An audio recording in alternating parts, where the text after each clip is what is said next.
Маргааш Монгол руу явна. Чи гоё байна. Чам гоё байна. Чи баяртай байна. Тэгээд Манай гурав ингээд сургууль явж. Том охин болохоор өөр secondary school буюу дунд сургууль руу ингээд алхаа авчиж байна. За бид гурав болохоор ийшээ явна. За Австрали автобус дээр явж байна. Бүгд нэг ижлэх хөнгөтэй юм хөөх автобус байд. За миний хөнгөө скутерэж болоод. Яа миний хөө явал та. Урдгаар авчихж энэ биччихээ. За ерөнхийдөө ингээд 10 минут хүртээ. 8-10 минут явнаа. За ингээд өнөө битээр явж ин да.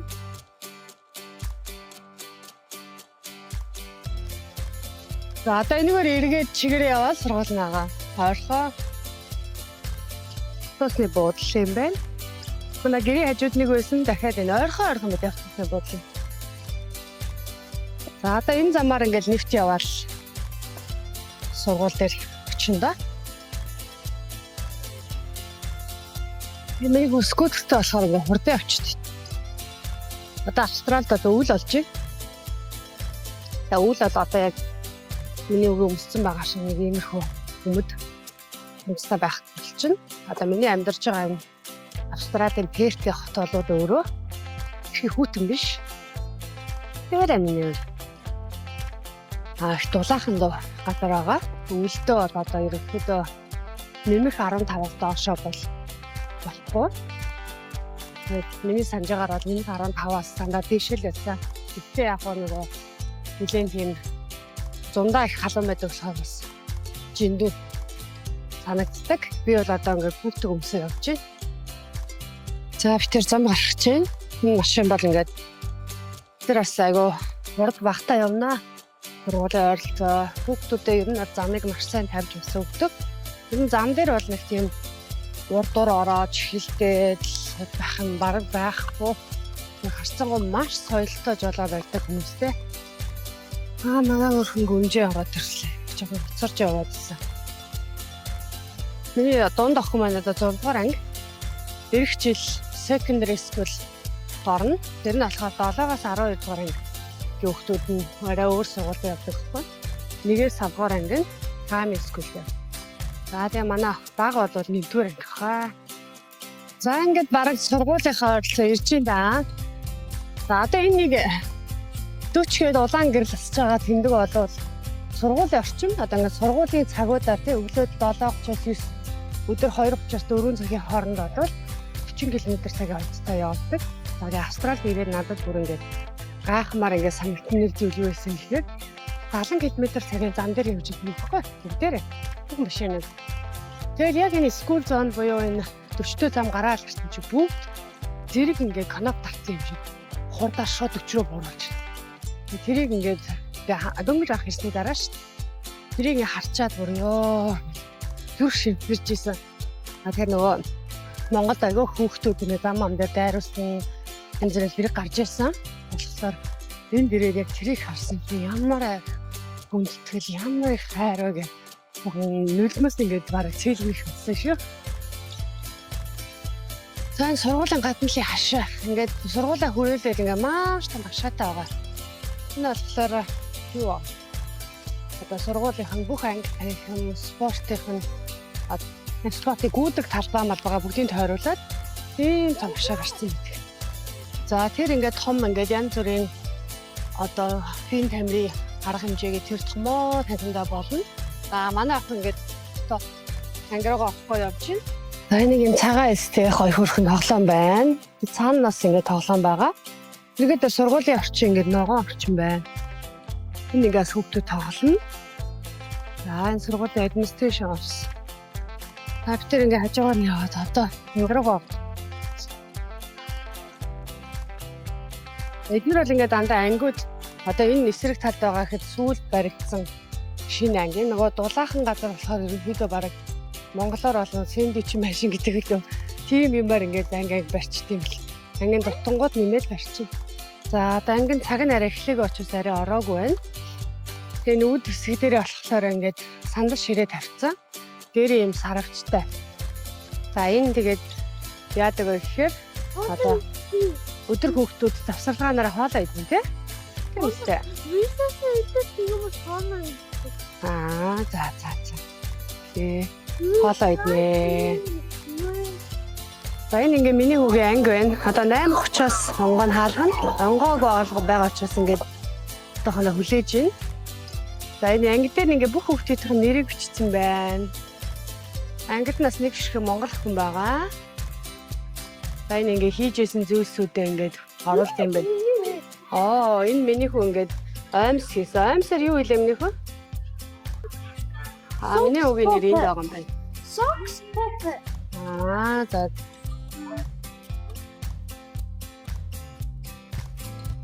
Чил нэглэг байгаа учраас тэнд ингээд суугаа хүлээж идэв. Энэ яг том зааландаа болохоор эцэгхийн хурлал нь ер нь янз бүрийн цуглаан урлан ингэж болдог байгаа. Бид хоёр ингээд скутераа одоо аваач тавихгүй тэр зогсоол дээр аваач тавихгүй явж. За миний хөө одоо ингээд хичээлийнхаа анги руу орчин.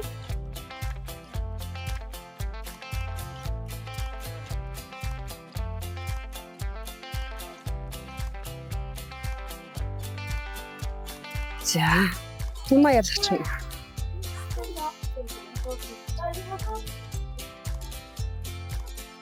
Oh really?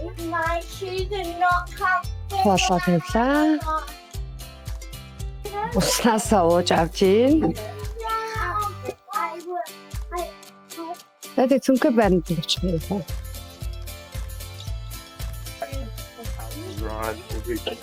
За, усаа тавьчихна минийхөө. Энэ юу левнийхөө. Энэ миний үг ингэ ширээ, сандал. Ангийн ерөөхдөө нэг ингэрхэж харагдаж байна да.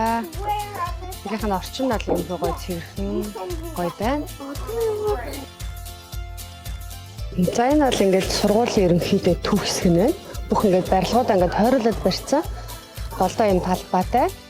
За тэгээ энэ дээр болохоор сургуулийнх нь бас юм ураг ингээд 3 хуган дээр ингээд бичсэн байна. За тэгээ бас энэ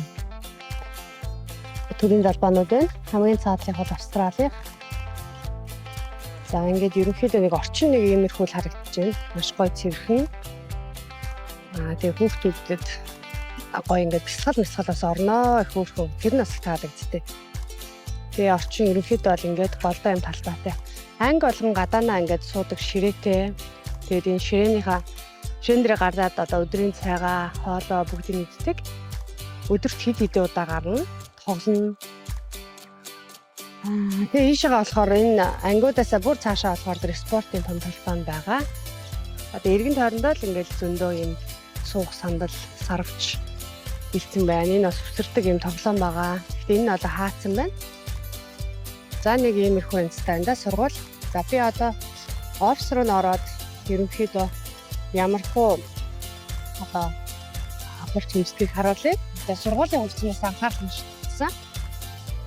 Хичгийг бас онцлоё гэж бодож байна. Яа тэгэхээр сургууль дээр ингээд дандаа ингэж би бинийгээ хүндэлсэн, өөрийгөө зөв авч явсан хүүхдүүдэд байнга урамшуулж ингэж шагнадаг.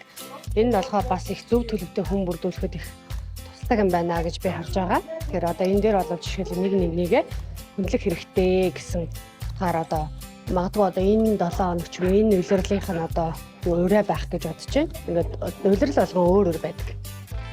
Тэгээд энэ яг administration office-ийнхаа энд болохоор ингээд ажилтныхын зогсоолоос шийдэгдсэн байдаг. Ерөнхийдөө бол нэлээд ногоон байгааз. За дахиад энэ сургуулийнхаа бас энэ тугуудыг зоосон байна. За энэ болохоор яг одоо хамгийн наадлагын захирлын өрөө. Тэгээд нөгөө administration буюу одоо менежер сургуульд ирээд уулзах хүмүүсэнд ажилладаг хэсэг байна. Энэ ажлууд бас юм хүүхдийн тоглоомын хэсэгтэй. Хүүхдүүд заримдаа бас нөгөө хичээлээс харангуут ээж аав нь ирээгүй бол бас энд ирээд ингээд хүлээж идэг. Яг administration officer орж ирсэн байна. Яг үүднийх нь ингээд суудаг хэсэг. Баяг энэ дээр болохоор юм гоё. Одоо сургуулийнхаа бас юм авсан одоо шагналуудаас бичсэн байна. Маш цэвэрхэн юм гоё хэсэг байна. За тэгээд энд болохоор сургуулийнхаа ураг тавьсан байна. Энэ хэсэг болохоор сургуулийн одоо яг захиралтай уулзах гээд ирэхээр энэ дээр болохоор ингэж ярьцлага хийж уулзж байсан. Тэр надад бол маш их таалагдсан хэсэг. Таны хүүхд юунд дуртай вэ? Юу мөрөөддөг вэ гэдгийг асууж ярьцлага хийж сургуульд оруулж байгааг нь бол үнэхээр гайхсан. За энэ болохоор ингээд сургуулийн хувцас байна. Хувцас нь бол ингээд маш энгийн 4 өдөр тутамдаа өмснө. Тэгээ маш хэвтийхэн. За энэ ногоон шар улаан нь болохоор ямар нэгэн одоо ингээд баг болоод хуваагдаад ямар нэгэн тэмцээн уралдаан цохохтой энэ шар цэнхэр ногооныг өмсдөг. За яг тэр ногоон хувцууд болохоор үндсэн өмсгөл байгаа.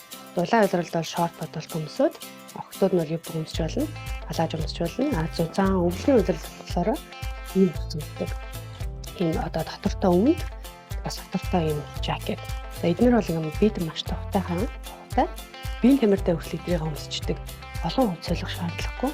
Үнэхээр гоё санагддаг. Хувцсны хувьд бол бас ингэж шийдвэл тэгээ малгайг бол бүр заавал өмсөлнө. Маш халуун учраас малгайгүй бас сургууль дээр хүүхдүүдийг ер нь явуулдаггүй. За энэ болохоор сургуулийн номын сан байна. Маш гоё цэвэрхэн орчин үеийн олон төрлийн номтой номын сан байна. Тэгээд номуудаа болохоор 7 хоногт номын сангаас авч уншина. Дээрс нь ангидаа бас жижиг номуудаа авч уншиж ингэж солилцдог байгаа. Одоо доторх нь бол үнэхээр гоё тухтай. Маш гоё номын сан байна. Би өнөөдөр бол анх удаа орж ирж үзлээ. За тэгээд тэр ширээ сандал сууж байгаа тэр хэсэг мэсгэн яасан ч гоё. Үнэхээр гоё номын сан байна.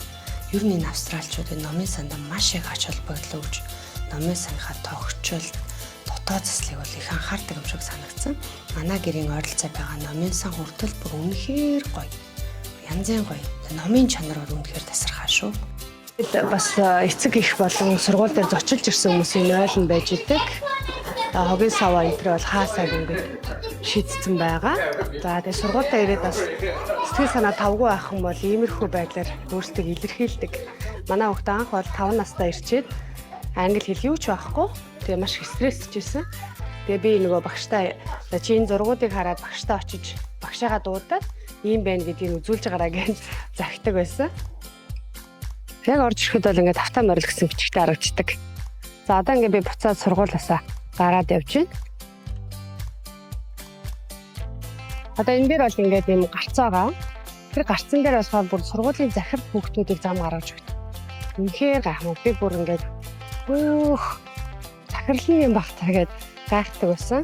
Тэгээд захирал нь ингээд хүүхдүүдэд зам гаргаж өгдөг. Сургуульд харах болон сургууль орох үед. За ингээд сургуулийн эргэн тойрон бол ингээд цогцолыг бүрэн шийдчихсэн. Шинта хүүхдүүдэд буулгах эсвэл зүгээр хүүхдүүдэд өргөж өгөөд явтаа зогсоолын хэсгийсэн байдаг. За тэгээд тэр захирлын тухай гэхэд Монголд одоо сургууль сурж байхдаа би бол нэг жоохон сургуулийн багш захирлаас айх тийм айцтай ер нь л байдаг байсан. Энэ манай сургуулийн хүүхдийн сургуулийн лого байна. За ингээд буцаад бичгээ хийчихэд гараа явж байна. Тэгээд нөгөө Монголд одоо жишээлбэл амьдарч байхдаа одоо нэг сургуулийн захиралтай ч юм уу те уулзах боломж хүсэж байдгүй шүү дээ. Жишээлбэл би ингээ хүүхдээ хөрөж өчөөд сургууль руу ч ихсэн орж чадахгүй. Ах үедээ бас сургууль руу орж чадахгүй. Ахаар нь ав гэдэг үүдэнд хүлээгээл зөксдөг байсан. Энд болохоор тэрийг болоод ингээ бүр шал өөр шийдсэн эсрэг байдаг. Сургуулийн захирал ингээ уулзаж хүлээж аваад уулзсан сайн уу юу вэ гэдэг өдөр болгонд таарна. Тэгээ ингээд зам дээр хүүхдүүдээ ингээд аюулгүй байдлыг хангаж захирлын хүртэл ингээд зам гаргаж өгч байгааг нь хараад ингээд маш гоё мэдрэмж авсан. Одоо нэг тийм одоо захирал хэрэг одоо бусдаа юм гоё гүндэг байхгүй юм шиг тэр нөгөө цууцсан байсан багасаа авсан байсан тэр мэдрэмжүүд одоо ингээд баг алга болж байгаа байхгүй.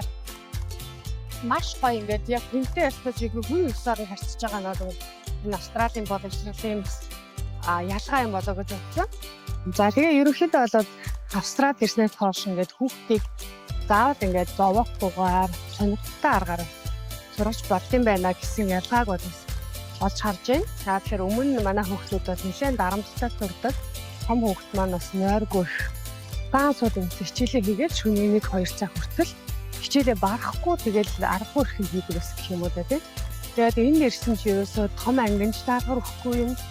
Бага ангинч даалгавар өгөхгүй юм. Тэгээд бага ангийн хүүхдүүд жинхэнэ утгаар нь жаргаж сурж байгаа тийм. Жаргаад одоо хичээл илүү цаг одоо хичээл хийхгүй. Хичээл тарсан л гэртээ очиод сайхан амраал эцэг ихтэйгээ тоглоод тэгээд цагийг өнгөрөөд хичээл ном хийж одоо ер нь бол дайм болох шаардлагагүй байна. За тэгээ ямар ч үс ингээд Австралийн баг сургуулийн орчим танилцуулаа. Нэгдүгээр тас хүмүүс нэг иймэрхүү байд юм байна. Тийг харуулах үүднээс хоёрдугаар болохоор ер нь бас өөртөө ингэж гоё дараа нь дурсамж бүтээж үлдээ гэсэн үгнээс би сүүлийн үед блог хийгээд байгаа. Та тэгээ ямар ч үсэн болоод Австралид ирээд одоо Австралид ингээд маш их мөнгө төгрөг зарж одоо хамаг юм одоо дуусхан байж амьдарч байгааг юм бол одоо үр шимиг бол хүүхдүүдээ хараад одоо мэдэрч байна. Хүүхдүүд маань гоё тайван аюулгүй. Дээрээс нь одоо англи хэлийг маш сайн сурж байна. Гол нь нөгөө нэг хамгийн гол миний талархж байгаа зүйл болохоор хүүхдүүд одоо хүүхэд насыг хүүхэд шиг өнгөрөөж байгаа байхгүй яг тоглоно, ажиргалтай байна. Тэгээд сурна. Ерөөсөө стресс авахгүй. Тэрэнднээс нь болж л одоо Австрали бид нар бас ингэ тгсэж төвчж байна да. Тэрнээс биш одоо мөнгө төргөө боддог юм уу эсвэл зөвхөн өөрсдөө бодвол Монгол руугаа буцчмаар л байдаг. Тэгээд хүүхдүүдтэй нэг гайгүй англи хэлтэй болгоод дахиад нэг 2-3 хэд гүрэж хэлсэн ингээл амьдарч байна да. Хүүхдүүд бол үнэхээр жаргаж байна. Тэр аз жаргалтай ногоон орчинд ер нь бол өвдөхгүй байна. Дулаахан учраас ерөөсөө өвдөхгүй. Тэгээд дээрэс нь хичээлийн дарамт байхгүй учраас сурна гэдэг чинь өөрөө юм аз жаргал юм байна. Сурна гэдэг чинь зовлон, ядаргаа биш юм байна гэсэн бага наснаасаа зөв сүрийг тавьж ийн гэж би харж байгаа байхгүй юу. Тэгвэл багада бид нар чинь нөгөө хичээл хийгээл за хичээлээ гэж үг сонсоор байгаа л хичээл гэдэг зүйлийг бүр ингэ дарамт болгоод бараг ойлгосон байсан байгаа байхгүй юу. Тэгэхээр энд ирсэн чинь эсрэгээрээ хичээл хийн гэдэг бол аз жаргал юм гэдгийг одоо мэдэрч байгаа байхгүй юу. Тэгээ манай хүүхд чи одоо 6 настай хэрнээ өнөөдөр манай хүүхд гол даваад гэж шагнал авч байгаа. Тэр нь болохоор 120 ном уншаад тийм шагнал авдаг байхгүй юу. Жилд нэг удаа тийм юм зохион байгуулна. 6 настай хүүхдийн хувьд бол өөрийнхөө хэмжээний, өөрийнхөө төвшний тийм номыг уншаад тийм шагнал авна гэдэг бол бас хөөрхөн ахиц. Тэгэхээр нөгөө хүнийг ингэж шахаж дарамтлахгүй хэрнээ гой аргаар өдөр болгон чи нэг хэн жижиг ном уншчих. Тэгээл амжилтанд хүрнэ гэдгийг бол багаас нь дахинд нь суулгах чадчихжээ. За тэгэхээр ерөнхийдөө одоо энэ чинь 6 настай хүүхд ингээл өөрийнхөө төвшний 120 номыг уншиж харж чинь жил болгоно тийм юм авахт шүү дээ. Жил болгоно тий. Тэр жил болгоно ном уншаад байвал энэ хүүхд чинь одоо бүр 5 дугаар ангид ихэд 600 ном уншсан байх шүү дээ. Тэгэхээр чинь одоо зүгээр ингээд гинт шууд уншихвэл хэцүү үстэй. Тэр энийг юм гоо сонирхолтой аргаар өдөр болгон жижиг зүйлийг датуулж байгаа юм бас явандаа зөв зуршилтай, зуршил бүтээгч иргэнийг одоо хүнийг бий болгож чадчих байгаа юм байна гэдгийг бол бас олж харж байна. Багаар тий өдөр болгон бас сургууль дээр бяцлал хийж байна тий 5-аас 10 минут бяцлал хийж байна. Хүн төвлөрөх ёстой, анхаарлаа төвлөрүүлж явах ёстой, өөртөө цаг гаргах ёстой. Тэрээс энэ хугацаанд юм ярихгүй ингэж хэдүүлээ суун гэж хөрх майндфулнес бяцлал заадаг байхгүй анги дээр. Тэр бид чинь ингэж өдөр болгон давтагдж байгаа энгийн зүйл хүнийг дагуу болгодог гэж үгээдэг шүү дээ тий. Тэгэхээр яг тэр жишгээр тэр хүүхдүүдээс сургаад ингэж би харж байна. Нэлээд салхитай болоод ингэж сэтгэгээл. За ингээд өнөөдрийнхээ блогт хамт гэсэн хавд ингээд баярлалаа. Үсэн ингээд сургуулийн орчныг хайдтай чадан яадаг одоо танилцууллаа. Баяртай.